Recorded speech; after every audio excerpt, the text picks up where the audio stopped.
बिस्मिल्लाहिर्रहमानिर्रहीम। नाजरीन अस्सलामु अलैकुम वरहमतुल्लाहि वबरकातुहू। नाजरीन पेश खिदमत है दमे के लिए। दमे का बहुत ही सादा सा घरेलू इलाज है। पुराने से पुराना दमा भी इंशाअल्लाह अल्लाह के फजल से चंद दिन में ख़त्म हो जाएगा। ये ज़रूर आजमाएं। बलगम, खांसी, दमा, ये सारी अलामतें इस एक नुस्खे से ही मुकम्मल तौर पे ठीक हो जाएंगी। 5 अदद आपने इंजीर, अच्छी किस्म के बेहतरीन मोटे इंजीर ले आएँ, इकट्ठे ले आएँ।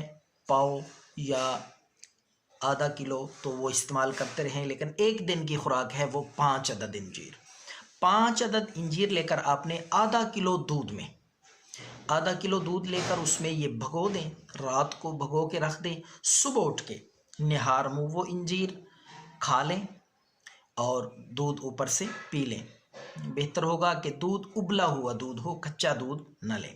तो अच्छी तरह पहले उबाल लें, दोनों चीज़ों को उबाल के रख दें। रात को सुबह निहार मुँह खा लें। इंशाअल्लाह ये नुस्खा कम अज़ कम आपने 10 दिन तक इस्तेमाल करें। दमे का इंशाअल्लाह मुकम्मल तौर पे ख़ात्मा हो जाएगा। दुआओं में याद रखें। अल्लाह हाफ़िज़।